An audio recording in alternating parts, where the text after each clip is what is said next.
अस्सलामुअलैकुम, welcome to एजुकशीर। एजुकशीर पे मैं आपको क्लास 9th की फिजिक्स पढ़ाऊंगा। You are watching Educashir, the first e-learning platform which provides everything free for its students. You can visit us at www.educashir.com. आज मैं day 0 से स्टार्ट करूंगा, जिसमें मैं आपको अपनी टीचिंग मेथड के बारे में बताऊंगा। एजुकशीर पे हमारा फोकस आप लोगों को क्वालिटी कंटेंट प्रोवाइड करना है, क्योंकि 9th क्लास से आप लोगों की बेस बननी स्टार्ट होती है। फॉर एग्जाम्पल, अगर किसी बिल्डिंग की बेस स्ट्रॉन्ग होगी तो बिल्डिंग भी मजबूती से खड़ी रहेगी। जैसे आप लोग रोजमर्रा के काम करते हो और इनके अलावा आप तफरी के लिए क्रिकेट या गेम्स खेलते हो, वो भी लाइफ का एक इम्पोर्टेंट एस्पेक्ट है, लेकिन साथ साथ पढ़ाई भी जरूरी है। आप लोगों की पढ़ाई पिछले कुछ सालों से बहुत मुतासिर है, तो इसलिए एजुकशीर ने ये इनिशिएटिव स्टार्ट किया है जिससे आप लोगों के नुकसान की भरपाई होगी, क्योंकि एजुकशीर अपने बच्चों को अच्छे इदारों में पहुंचाना चाहती है, जैसे IITs, IIMs एक्सेट्रा।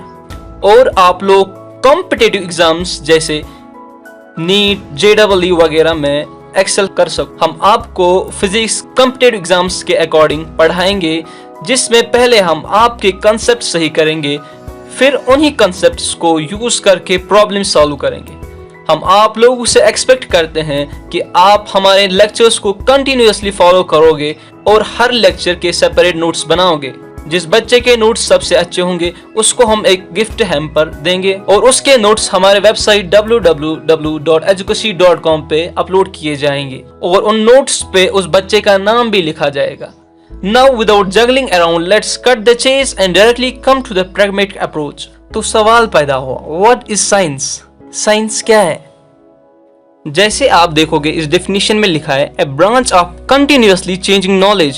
तो जैसे आप देखोगे कि इसमें लिखा है continuously changing. फॉर एग्जाम्पल, अगर आप देखोगे सबसे पहले नोकिया के फोन्स आए, तो उसके बाद धीरे धीरे ये फोन्स इवॉल्व होते गए, फिर उसके बाद टच फोन्स आए, तो उसके बाद दूसरे फोन्स आए। वैसे ही साइंस का जो नॉलेज है वो इवॉल्व होता जा रहा है, वो कंटिन्यूअसली चेंज होता जा रहा है। पहले एक थ्योरी आती है, उसके बाद दूसरी थ्योरी आती है, तो ये कंटिन्यूअसली चेंज होता जा रहा है। साइंस में हम डील करते हैं विद फैक्ट्स एंड ट्रूथ्स। हम देखते हैं, फॉर एग्जाम्पल, अगर हमने अभी एक फैन को स्विच ऑन किया, तो हम देखते हैं हमने स्विच ऑन किया तो फैन स्टार्ट हुआ, तो इससे हमें पता चला जब हम स्विच ऑन करते हैं तो फैन स्टार्ट होता है। हम कंटिन्यूअसली ये एक्सपेरिमेंट करते हैं, तो स्विच ऑन करने से फैन स्टार्ट होता है कि नहीं होता है। तो अगर ये फैन स्टार्ट हुआ स्विच ऑन करने से, तो इसका मतलब ये एक ट्रुथ है कि जब हम स्विच ऑन करेंगे तो फैन स्टार्ट होता है। तो साइंस में हम ऐसे ही देखते हैं। तो अगर हम साइंस में कोई ऑपरेशन स्टार्ट करते हैं, तो अगर वो ऑब्जर्वेशन कंटिन्यूअसली एक सेम रिजल्ट देती है, तो ये ट्रुथ है या फैक्ट है।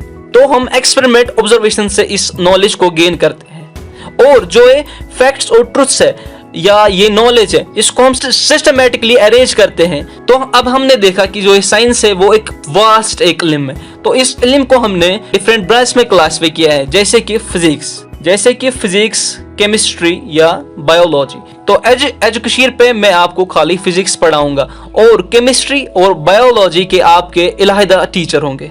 तो चलिए आइए हम देखते हैं कि फिजिक्स क्या है। What is physics? तो जैसे आप देखेंगे डेफिनेशन पे, फिजिक्स की डेफिनेशन जो है, it is a branch of science which deals with the study of the natural laws.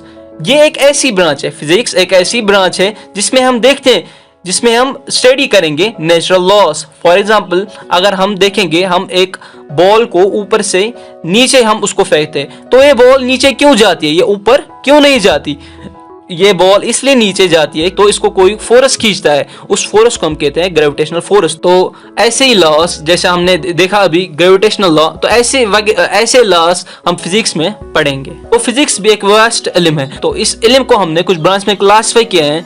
तो सबसे पहले हम देखेंगे क्लासिकल मैकेनिक्स। तो क्लासिकल मैकेनिक्स की सब ब्रांच है, statics, second kinematics, third dynamics. तो ऐसे ही और एक ब्रांच है फिजिक्स की, क्वांटम मैकेनिक्स। तो ऐसे ही बहुत सारी ब्रांच है, तो हम खाली फोकस करेंगे क्लासिकल मैकेनिक्स पे, जो कि आपके फील्ड ऑफ इंटरेस्ट है। तो सबसे पहले हम देखेंगे क्लासिकल मैकेनिक्स की डेफिनेशन। क्लास जैसे आप देख सकते हो कि classical mechanics it deals with conditions of rest और motion of the material objects around us. हमारे इर्द गिर्द जो भी चीजें हैं वो रेस्ट में है या मोशन में है, तो उसको हम क्लासिकल मैकेनिक्स में पढ़ते हैं। तो इसके अलावा जो क्लासिकल मैकेनिक्स की सब ब्रांच है उनके बारे में हम पढ़ते हैं, जैसे कि स्टैटिक्स। तो इसकी डिफिनीशन हम गौर करेंगे, जैसे कि इस पे लिखा है it deals with the study of the object at rest और in equilibrium even when they are under the action of the several forces। तो इसमें हम पढ़ेंगे उन ऑब्जेक्ट्स के बारे में जो रेस्ट पे हैं या इक्विलिब्रियम में हैं, चाहे उन पे कितने ही फोर्स क्यों ना हो लेकिन वो रेस्ट पर हैं। तो इसके बाद हम देखेंगे काइनेमैटिक्स। तो काइनेमैटिक्स हम देखेंगे it deals with the study of motion of objects without considering the cause of the motion. तो हम उन ऑब्जेक्ट्स के बारे में पढ़ते हैं जो मोशन में है, लेकिन हम कंसीडर नहीं करते कि मोशन क्यों हुआ, लेकिन इसमें हम टाइम को एक एसेंशियल फैक्टर मानते हैं। जैसे आप देख सकते हो जो काइनेमैटिक्स से ये एक ग्रीक वर्ड से डिराइव हुआ है काइनेमा, जिसका मतलब मोशन है, विच मींस मोशन। तो इसके बाद हम पढ़ेंगे डायनामिक्स। तो इसकी डिफिनीशन पे हम गौर करेंगे it deals with the study of objects taking into consideration the cause of the motion. तो इसमें हम देखते हैं कि अगर कोई ऑब्जेक्ट है वो मोशन में, लेकिन इसमें हम कंसीडर करते हैं कि ये ऑब्जेक्ट किसकी वजह से मोशन में है, इसकी कॉज कि ये मोशन में क्यों है। जो डायनामिक वर्ड है ये एक ग्रीक वर्ड से डिराइव हुआ है जिसका मतलब पावर है, विच मींस पावर। तो इसमें मैंने आपको एक फिजिक्स का ब्रीफ व्यू दिया। पढ़ने के लिए तो हमारे पास बहुत सारा है, लेकिन मैंने आपको खाली ब्रीफ व्यू दिया फिजिक्स का। तो एजुकेशन पे मैं आपको क्या पढ़ाऊंगा, चलिए उस पर एक नजर डालते हैं। सबसे पहले मैं क्लास 9th की फिजिक्स की चैप्टर 8 मोशन को पढ़ाऊंगा, फिर उसके बाद chapter 9 force and laws of motion को पढ़ाऊंगा, उसके बाद चैप्टर 10 ग्रेविटेशन को पढ़ाऊंगा, उसके बाद चैप्टर 11 वर्क एंड एनर्जी को पढ़ाऊंगा, उसके बाद चैप्टर 12 साउंड को पढ़ाऊंगा। तो मैं उम्मीद करता हूं कि आपको मेरा लेक्चर पसंद आया होगा और आप इस लेक्चर को अपने दोस्तों के साथ शेयर करेंगे। तो आने वाले लेक्चर्स में सबसे पहले हम मोशन को डाइसेक्ट करेंगे। Thanks for watching this lecture. चलिए हम अब नए लेक्चर में मिलते हैं।